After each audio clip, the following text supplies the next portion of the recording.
TED Talks, brought to you by Erbs and Gerbs. Go online and check out their delightful sandwich menus and soups. Order yourself something today. Ted Swetzler here from Twins Daily at TL Shores on Twitter for another TED Talks Twins. The postseason edition, I guess. We wrap up the regular season over the weekend with another series win, beating the Rockies. Minnesota went 8 of 9 in their final 9 series. Over the month of September, the loss came against Tampa Bay in the middle of the month. They've been playing great baseball, pitching well, hitting well. Going into the postseason now, it looked like Houston would potentially be the first-round opponent. Instead, that ends up being the Toronto Blue Jays. Minnesota split the season series with Toronto, both teams winning 3 games, both winning the series on the road. Minnesota did have a +2 run differential over those games. In September, Minnesota has continued to pitch pretty well. Kevin Gausman, the presumed Game 1 starter for Toronto, has struggled a little bit down the stretch. Jose Barrios will likely go in Game 2.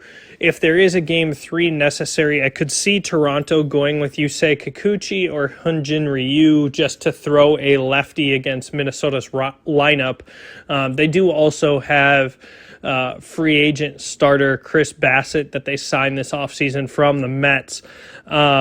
Minnesota matches up well with Toronto. That lineup is decent, solid. A lot of righties, though.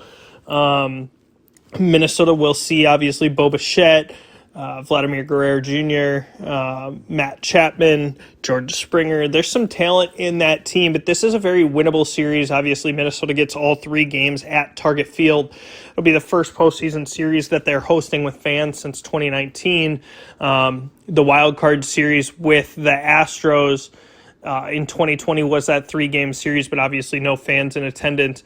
Minnesota lines up Pablo Lopez to start Game 1, Sonny Gray in 2, and Joe Ryan looks like he will start Game 3 if necessary.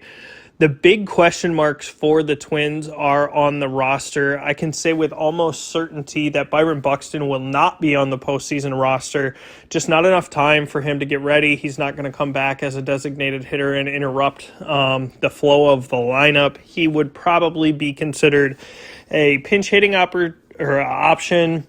However, he really hasn't hit since June as far as productively. So coming off the bench, it would definitely be a more of a hope situation than anything. That probably leaves room for Andrew Stevenson to make the roster as the speed guy. Obviously, he's looked good in defensive replacement situations as well. Could be an option for Matt Wallner, maybe in left field late in the game. Royce Lewis should be all systems go as far as the roster is concerned. I would not expect him to play much third base. I would think that Jorge Polanco will start there. Lewis will be the Twins' DH, and Edward Julian will play second base in the series. Look for Cody Funderburk to round out the bullpen among options you maybe weren't considering. Obviously, you're going to have your Joan Duran, Griffin Jacks, Emilio Pagan, Caleb Thielbar. Brock Stewart should make the roster. Obviously, Chris Paddock will also make the roster. The Twins are set up well to win this series. Yes, Toronto did skip Gausman on the last weekend of the year, so he will come in fully rested. However, they were playing much more strenuous games down the stretch than Minnesota was as they were trying to fend off the Astros and the Rangers and the Mariners in the wild card race. So Minnesota can come in loose Monday. Obviously, the workout day for the Twins, it's supposed to be gorgeous on Tuesday. 85 degrees in October really doesn't happen, so plenty of humidity. Could be some shadows on Tuesday for that Game 1 matchup. Obviously, the Twins will be looking to get their first postseason victory since 2004, ending that 0-18 streak. As Kyle Farmer said a couple days ago, this team is ready to do it. They really should not care, and they're aware that obviously it exists, but no one really on this team was around for the majority of those games. Only 6 players remain from the 2020 Twins postseason roster.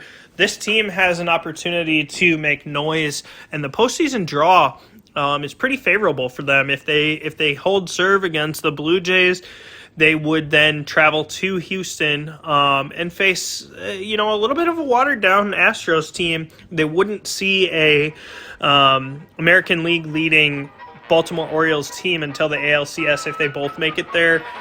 Let's get crazy. Time to win a postseason game, win a postseason series, and make some noise in October.